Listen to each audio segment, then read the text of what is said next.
Hey guys and girls, it is Tuesday evening, April 13th, Tuesday evening, April 13th. As you can see, I am still in Oklahoma City at the OU Med Center, but I am outside. The wind is still blowing. I think it always blows in Oklahoma City. But it's not blowing a gale like it has been. It's really not too bad. It's pretty chilly out here. It's a little bit cool, but I'm still at the Oklahoma City, the OU Med Center in Oklahoma City. Just want to give you a little update on Chris. I want to try to keep this short because really not a lot has happened since I visited with you before. Sherry's been posting updates on Facebook too, by the way. But Chris had some surgery today, and it all went well. She's still sedated. We've not been able to wake her back up. I'm hoping we can wake her back up pretty quickly because I'm really wanting to look into her eyes and see her, and I've been holding her hand, but been really wanting to visit with her. But the surgery was not on her brain at all. They're not doing any surgery on her brain. But that will dissipate and it really will fix itself. I mean, it's one of those deals to where God repairs it. I mean, it's a God repaired surgery for sure. You know, we've been praying for God for healing, and you need to keep praying. You need to keep praising God. Don't do a prayer without a praise. But keep praying, keep praising. And but she had a tracheotomy, a trach put in her throat right here so the oxygen could go in. She is breathing on her own. She's not right now, she's on the machine, but she is breathing on her own, but she's had secretion in her lungs, and they were concerned about that going down the wrong side, coming up and then going down the wrong side and choking her, and so they've decided to put that trach, leave that in there for a while, even though she has been breathing on. She's breathing on her own for really for over 24 hours and breathing just fine. So, but they put that in, and they also installed a feeding tube. Now, before you get excited, that doesn't mean she's going to have that on forever. I guess she might. Doesn't mean she's going to have that feeding tube forever. I guess that might happen also, but they don't think so. This is only a temporary deal. They believe that they put the trach in and leave it in temporarily. It's just a small incision that they have that in, and they can take it back out. It's just there for precautionary measures right now, but. So she has had that surgery this morning, scheduled for 9:30. I think they did it about 12:30, but that went. They said everything went perfect. All of her vitals, everything's perfect. It's just about as good as you could possibly imagine right now for what we're going through. I've received literally tens of thousands of comments on both Facebook and YouTube, and I think on one video we had 70,000 comments, and we haven't read all of them, obviously, but we've read almost all of them. I think I've read every single one on YouTube, and we've had thousands there also, and I've responded to pretty much a lot of them as well.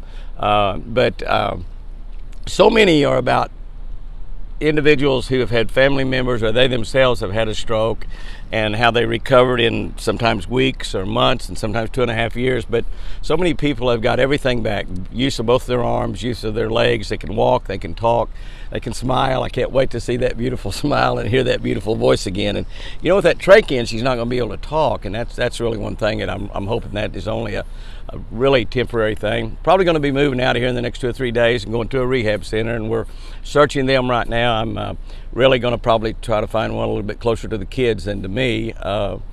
We can use Tulsa, which is only about 80 miles from them. It's 160 miles from me, but I would rather drive twice as far as opposed to having them drive further. And so we might use Tulsa for that. We're looking at several different ones right now. Hopefully she will not have to be in those too long either. A lot of this depends on what God wants to do. So like I said, keep praying, keep praising.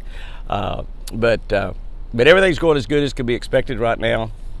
I ran back down to the ranch last night, and I got down there, and as I just about got there, Jamie said, we're just putting the boat in the water, going to go fish a little bit. He'd been working on my John Deere lawnmower, and had gone up to Ardmore to the Ag Center and John Deere dealer and ordered some parts for the mulcher there, and he was going to go fish a few hours before dark, and I told him as soon as I get there I might come go with you.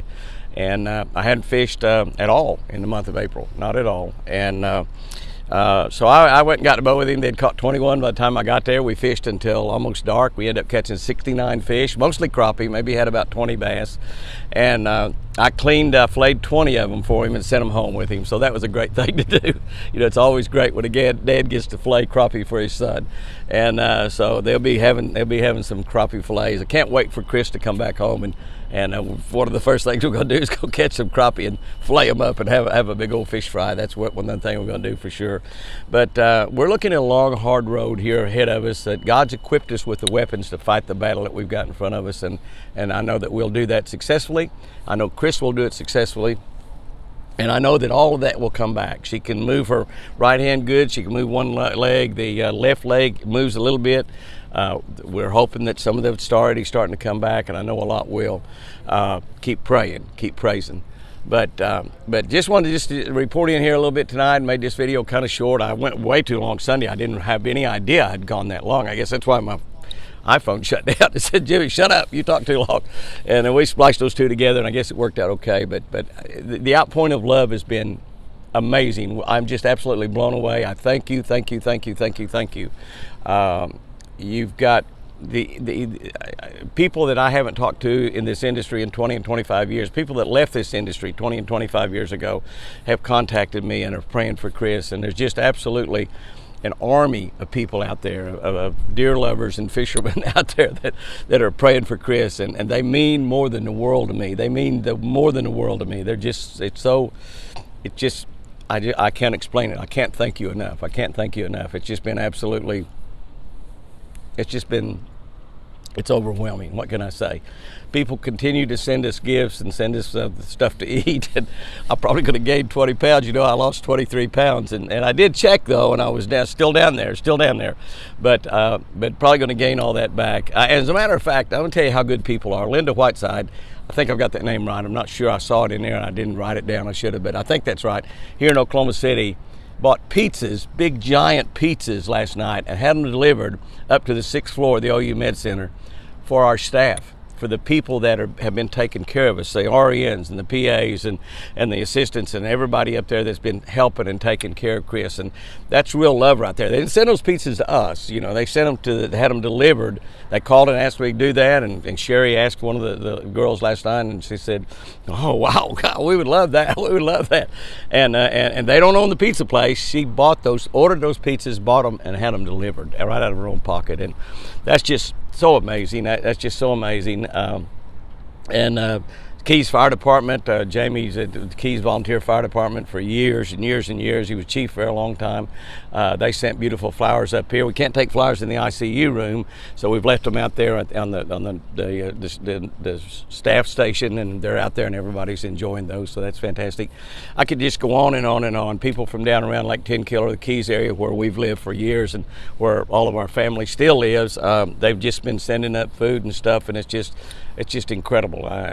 And for those of you who've been telling me to eat, I have eaten today. I was at the ranch this morning. I spent last night there and got the best night's sleep I've had in a week. We are 1 week ago, last Monday nights, when I was driving.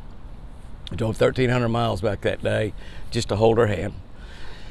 And I was driving at this time of the day, and God got me back here safely in the middle of the night. I can't remember what time I got here. It seemed like 4:30 in the morning, but that was just a week ago. It seems like an eternity. But eternity is eternity, and it lasts forever. Don't any of you take a chance of not spending eternity in heaven, because I'll be there, Chris will be there. We don't plan on showing up anywhere soon. I think that if this was Chris's time to go to the Lord, he would have taken her. Jamie wouldn't have been there to save her. Jordan would have been there to find her and save her and helicopter her up to Oklahoma City, and they've done such a magnificent job here. And so I'm confident, without a doubt, that God is healing Chris. Now, we've got a test in front of us. We've got a hard road. But like I said, he's gave us the weapons to fight that battle. Guys and girls, thank you so very much out there. Keep praying. Keep praising God. And I love you.